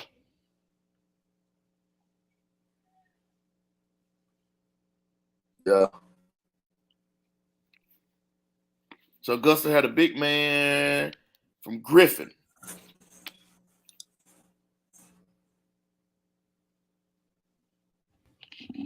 Augusta. Tell you, man, Augusta. They did pretty good this year, man. Make it to the championship game. So what y'all got coming up, man? Hey, I know real quick, man. I think my mic was muted. When Glass Man coming back? Oh, to my Mr. Street Clothes. Yeah. Not hitting it. Mr. Sit on the bench with hoodie and some shades on. Yeah, Mr. Street Clothes. He should be back. Charles, you know what we talking about? I have no clue. Anthony Davis. Oh, Glass. Mr. Street Clothes. So that national championship game. He got his gear up. And recruit. Yes, it should. But yeah, recruit kids from all over Georgia. Not just down I-20. William Mattis. Recruit kids from all over. We got ball players all over the state of Georgia.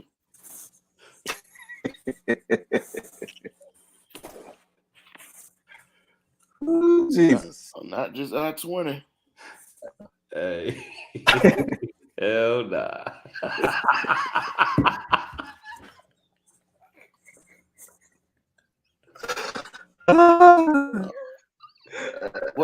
What Ted say?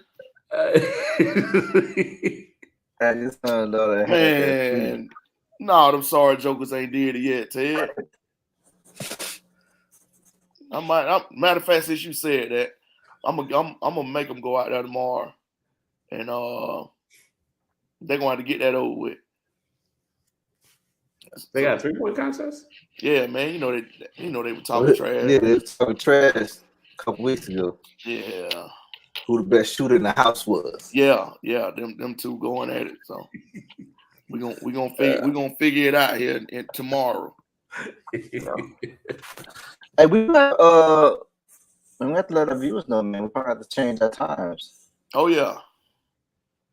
Have we determined what day it is yet? We said Wednesday. I mean, when then? I don't know. Who said nah? I ain't gonna be rough on Sunday now. You ain't lying. I didn't say Sundays either. Man, when you want to do it? I have a rotating thing, a floating schedule. A floating schedule. Ooh, that boy. Well, y'all float. I'm gonna pick a day and I'm gonna float that day consistently. I'm gonna float with you, my boy. A floating situation. Yeah. Man, I was asked last week, man, when we gonna do a camp again? Yeah. So I guess we got to sit down and figure that out. Yeah. So that's smoking no hook. Yeah. You sound nice. Look at Bruce. Bruce said, "I'm going to pick a day." Pick it, Bruce. Yeah.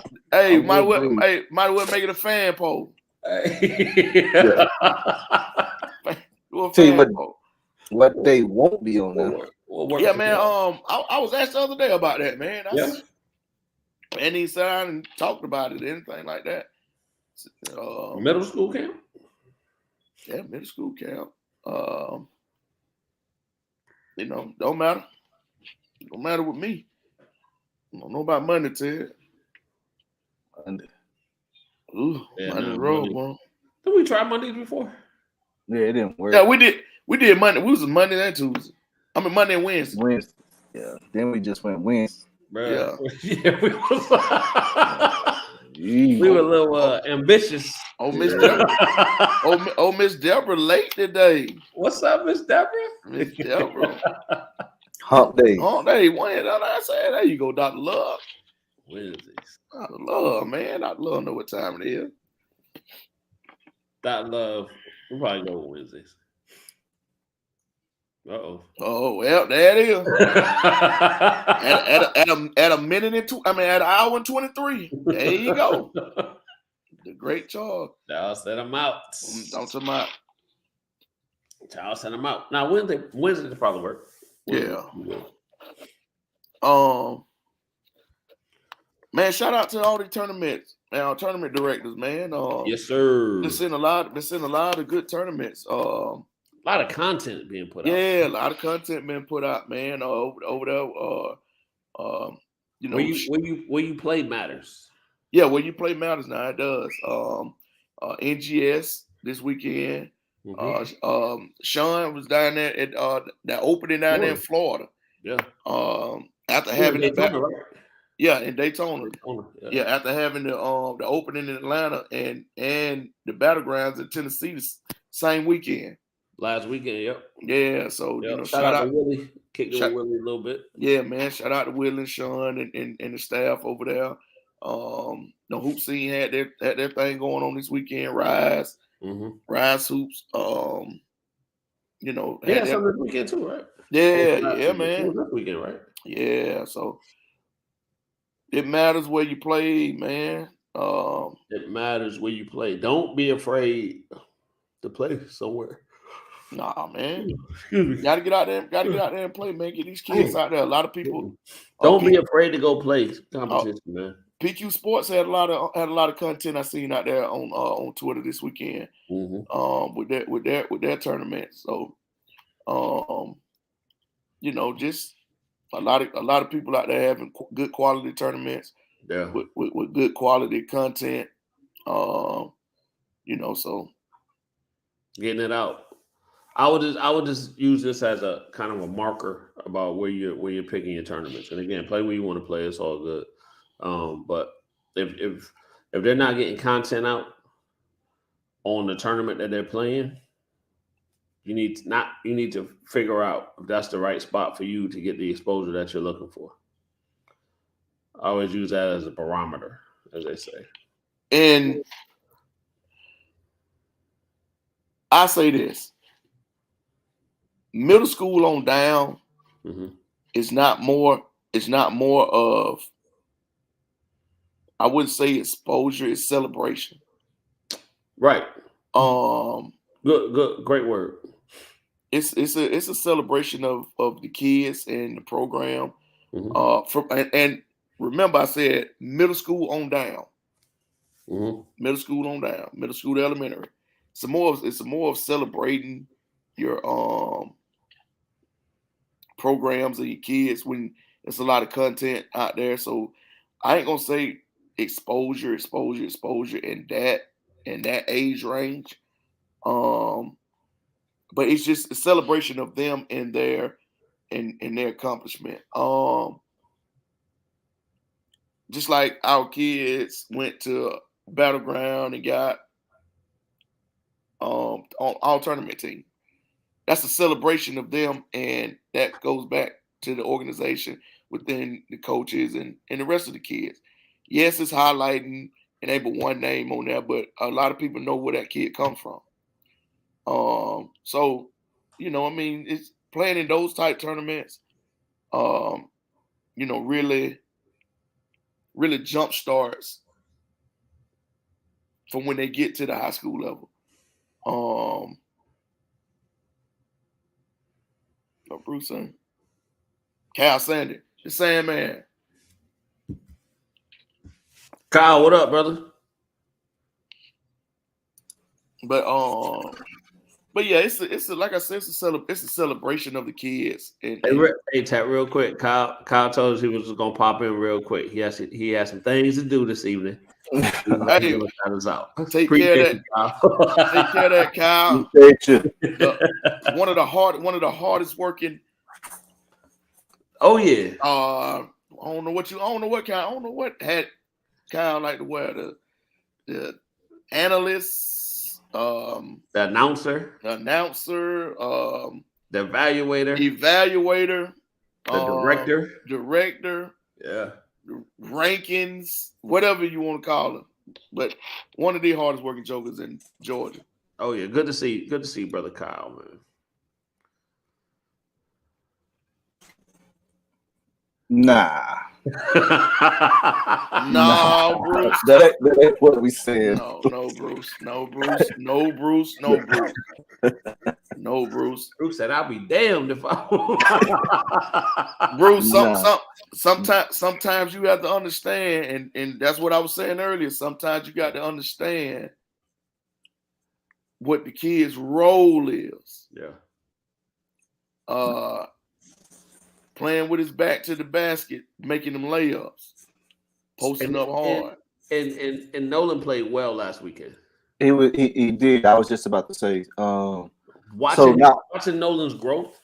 Yep, that's what I'm talking about. Yeah, watching, and that goes back to that point. But watching his growth, Nolan understanding and seeing it and being around it and being coached at that level, and he's getting this opportunity to really put his imprint on the game. Nolan played well last weekend.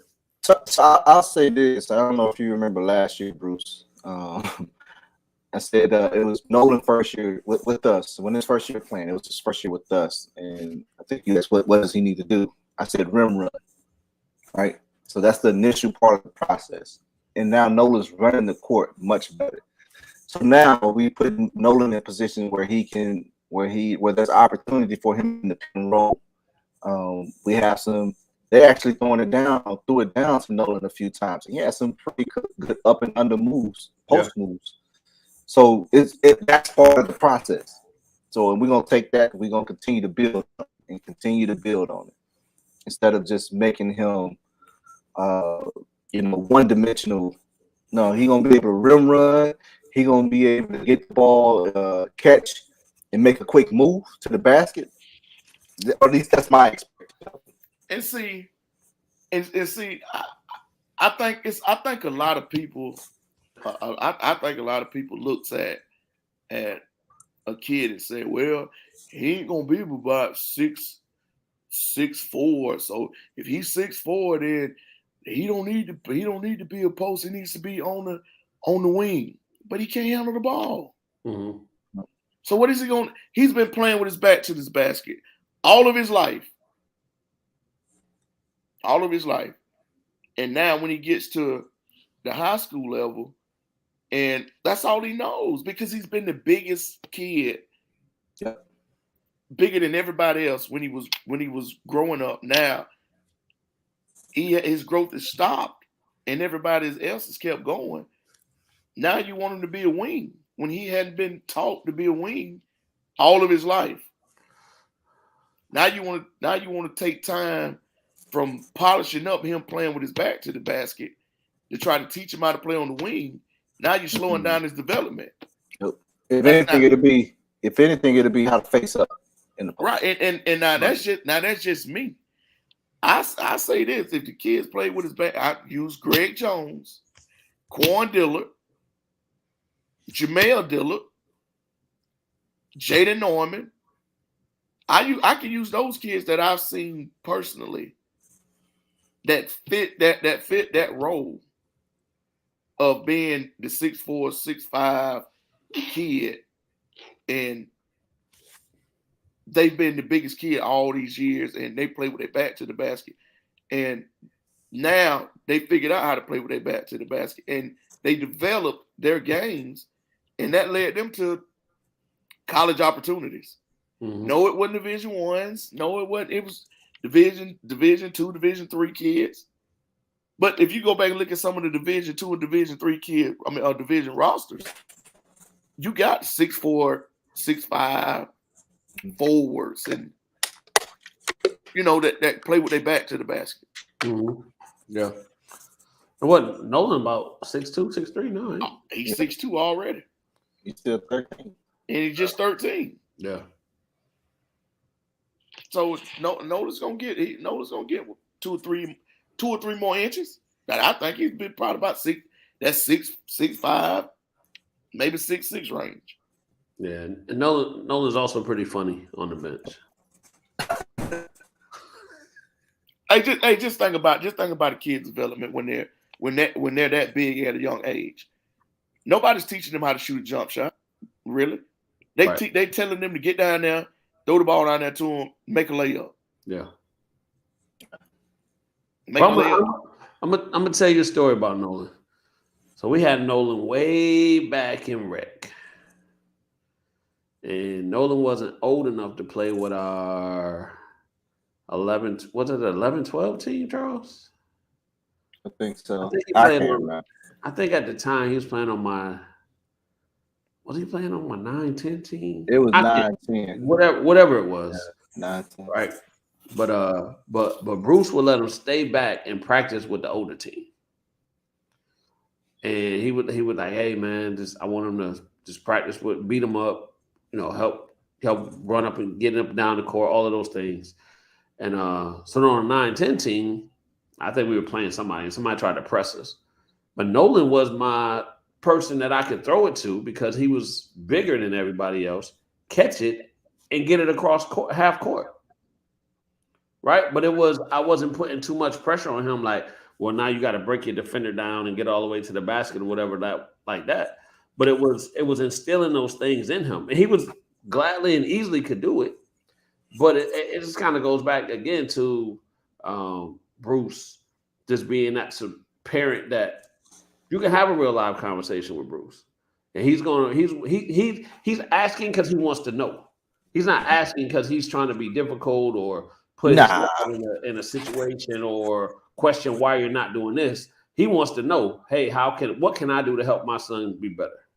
But see, that's half the battle. Right. The parents understand and is willing to make that conscious effort of trusting the coach into what he's saying and making a conscious effort into working with his son on what the coach feel like he needs to be working on. Yeah. Now, I will say this about Bruce. One time I wasn't sure about Bruce. We were at a game, and during halftime, he walked across the court to the bench, and then decided he was going to stay on the bench as the game started. And I was like, "What is going on here?" And then I think the whatever gym we were at, like, "Sir, you can't stay over here. You got to go back over." He was like, "All right."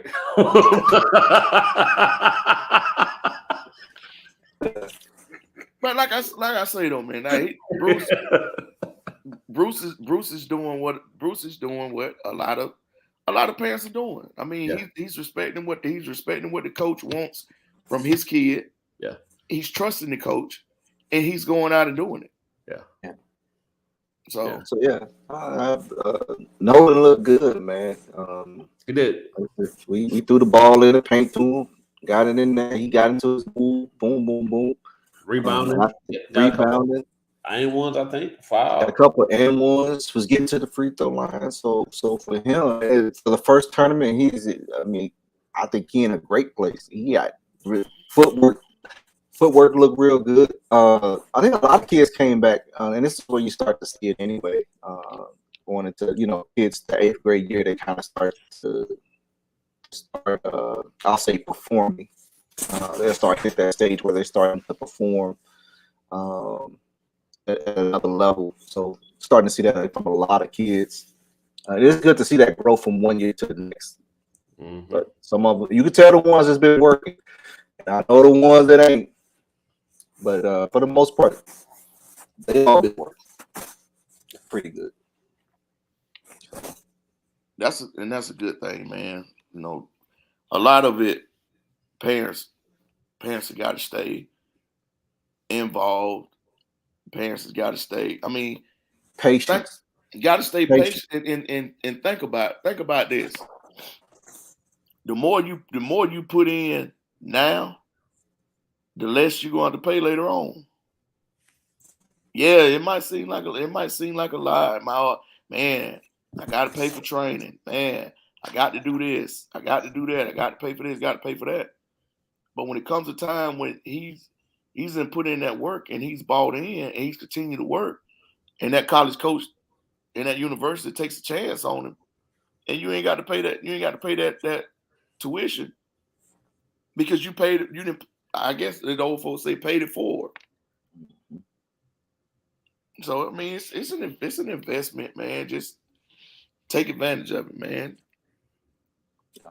100% agree. Shout out to my boy Lil Wasted, man. Lil Wasted had a stellar freshman year at Florida. Freshman year, yes. Yeah. Yes. And that makes me go to it with Wasted.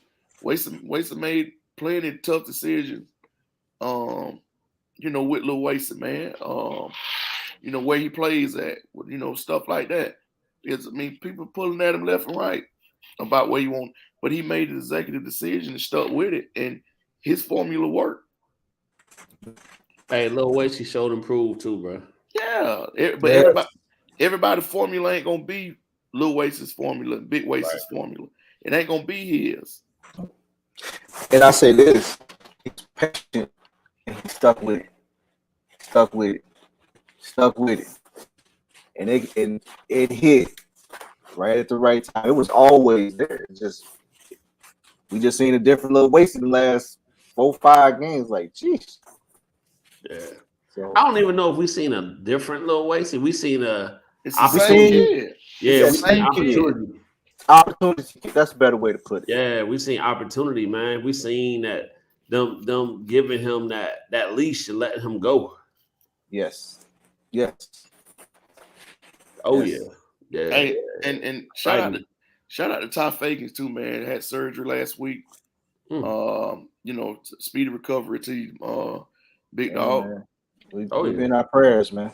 Yeah. Definitely, man. The area, man, just the area in the basketball and the things that's coming about, man. It's exciting time, bro. It is.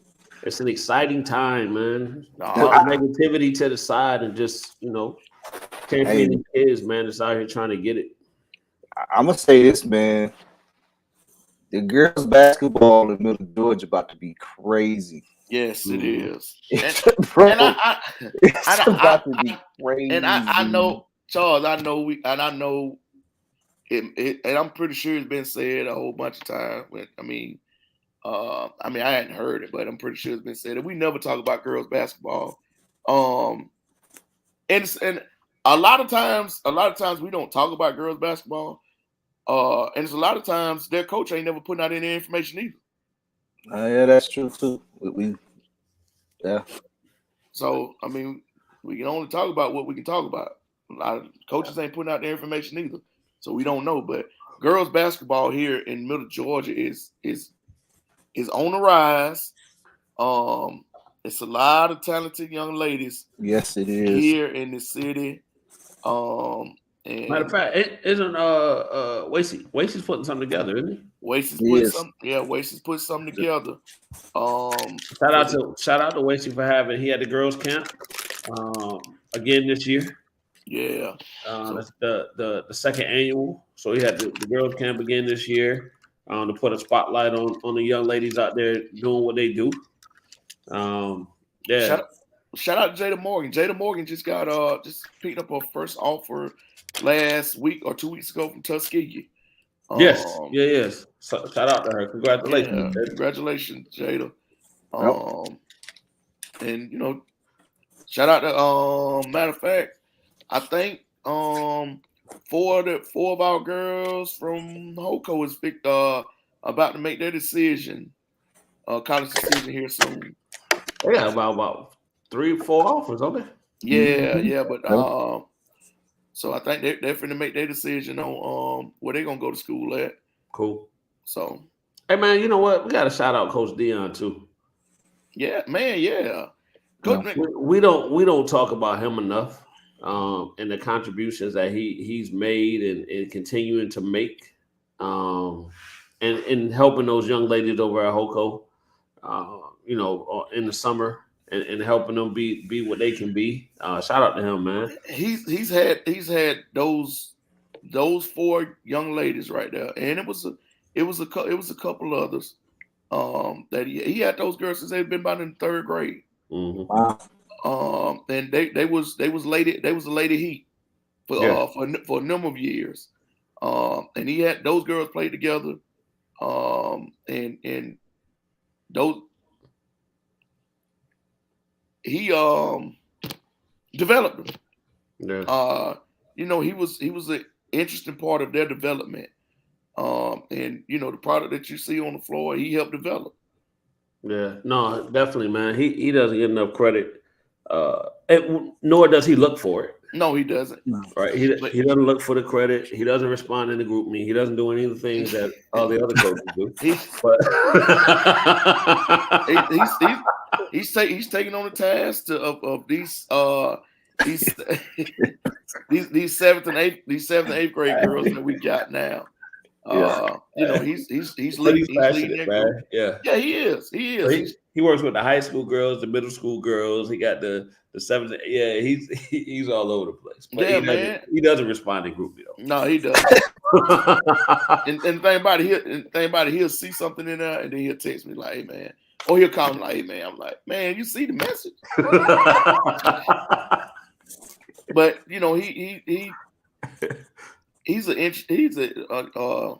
he's a great part of what's happening with those girls. Oh yeah, basketball in the area. When it comes to women basketball in the area, he's definitely an intricate part of that. Yeah, he is. Yep. So man, just a lot of basketball, a lot of middle school girls. That I did get to see that are good. That's gonna make some high school programs very happy. Yeah, in the near future. Yes. So some dogs out there. Yeah, it is, man. It's gonna be fun to watch, man. It'll be fun to watch. Can't wait. We're gonna have to probably expand and probably get more of us. Try to get more of us out to some games, and not saying it's gonna happen, but the antenna's gonna be there.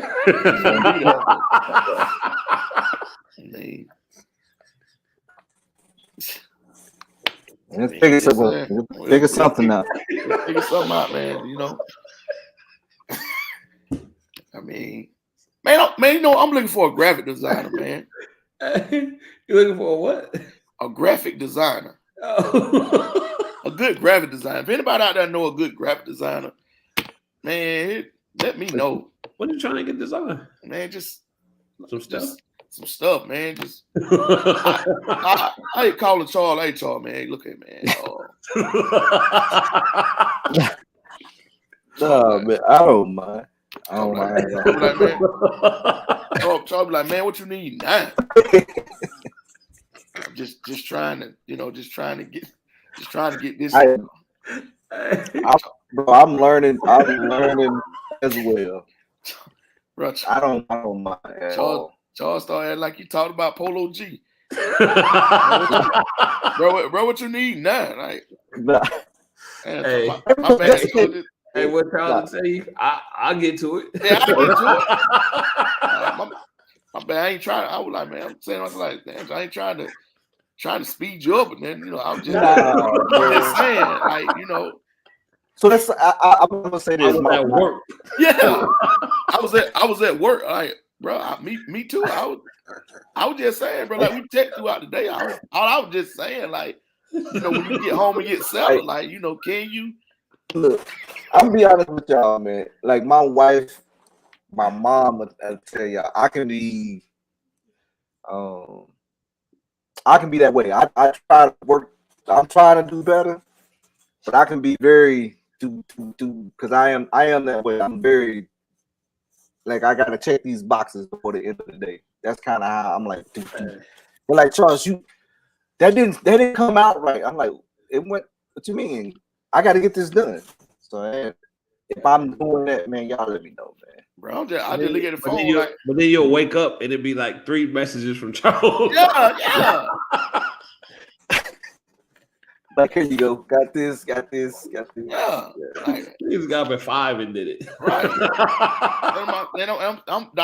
I'm looking at the phone like, wait, man, so I ain't mean it like right now. Like, you know, I'm just saying, brother, like, yeah. I'm working on it. You can see your message like, here you go. Thank you, brother. I'm working on it, man. Good. Oh, good, man.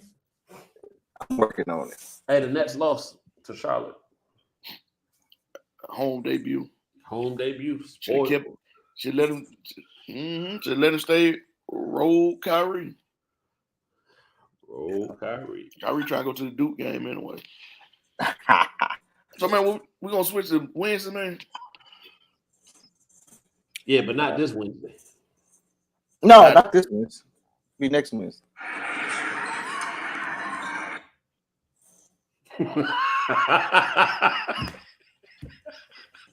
Get mine back. Yeah, next Wednesday. Look right here.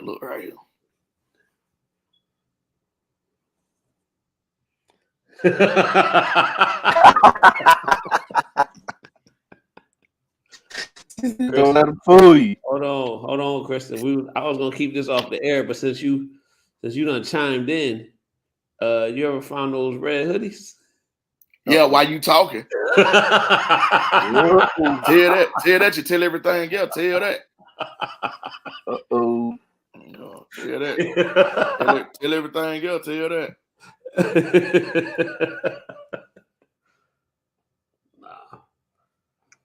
Well, good people, you know. All right, sound like we're about to go. Yeah. Hey, y'all tune in. Y'all stay tuned, man. For we trying to find out what we're gonna do about AJ and Kaylin and the X's and O's with AJ. We trying to. Did you say that right? What? Oh, is it AJ before Kaylin or is it Kaylin before AJ? Please don't get them started on that. Listen, I almost had to break up 6 fights behind that. JB, you right now. Yeah. But I almost had to break up 6 fights behind that. About who name is going to be first. Really? Yes, man. I'm telling you. AJ was mad. Say, oh, My name need to be first. Kaylin's, no, I'm the oldest. My name needs to be first. AJ, my name need to be first. Then Kaylin, no, my name finna be. And everybody heard about it. So AJ turns to Kaylin. I'm telling you. So AJ turns to Kaylin and say, "Well, my name needs to be first because I'm more famous than you." Oh, look at my YouTube followers. Like what? He said, "I'm more famous." Yeah, man said he more famous than her. Hey, man. But yeah, currently working on that. So it's in production. It's in production. I don't know what's gonna come of it, but we're gonna try to find something for him. So there you go. Yeah, might be a little X's and O's with. They've been sitting around on this iPad drawing up plays all day, yesterday and today. That's what's up. So, yeah, Christian, dry fit red hoodies.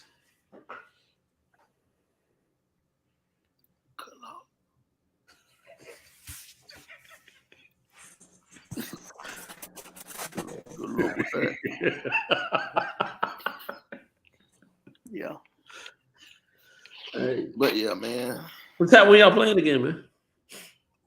The 8th through the 10th. The opening. That's Friday, Saturday, Sunday? Yeah. Up at that was Sweet 16. Sweet 16. Ain't that my bad. That's right. My bad. Sweet 16. 8th through the 10th. Come on, Will.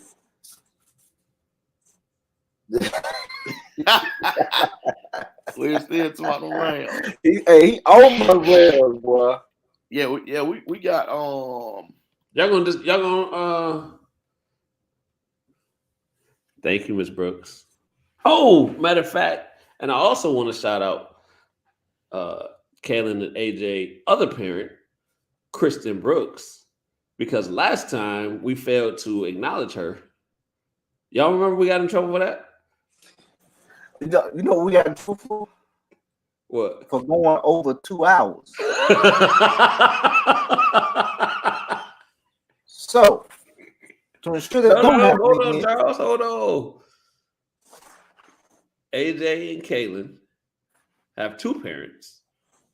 They have Coach Tat and they have Miss Brooks, Kristen Brooks. The real parent.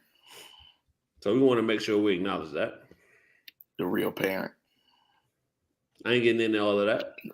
As my old chief would say, I ain't getting into all that. Charles, you know what I'm talking about? Kaylin and AJ, I'm their twin. Who'll do this? AP. I ain't getting into all that.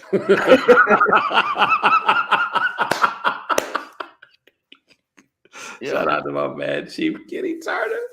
He hit you with that hot quick. Hey, I ain't getting into all that. Hey, man, I ain't getting into all that. Yeah, everybody that knows me, that knows them, know that Kaylin and AJ are my twin. They look just like they daddy.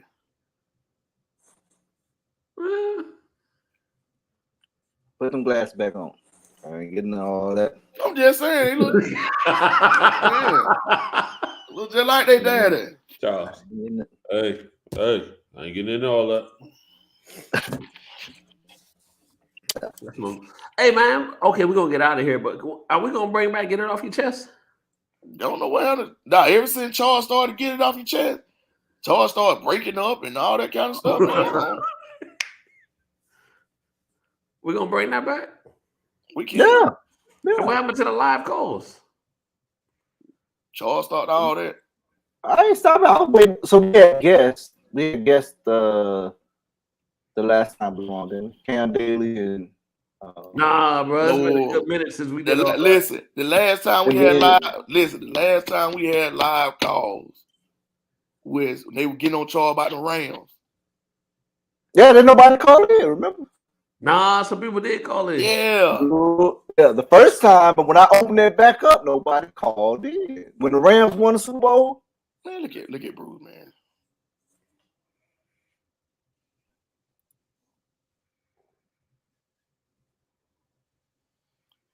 Yeah, February 30th.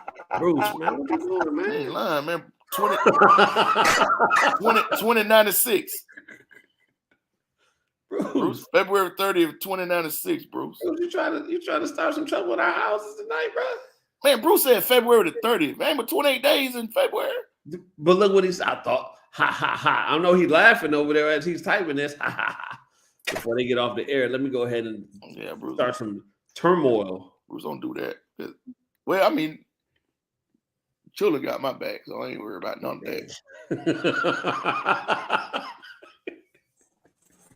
that. Bruce, you say you tired of hearing us? Nah, Bruce. Some HGTV going on that episode, I can tell you that. Yeah, I don't know. Damn. But yeah. It's 150. We've been on for 156. Come on, y'all. Let's close it out. Hey, hey, y'all watch Snowfall? I do. You do. You watch it, Tad? Nah, not see the first season. Yeah, so I went back and watched the first and second season. Started the first season. Uh-oh.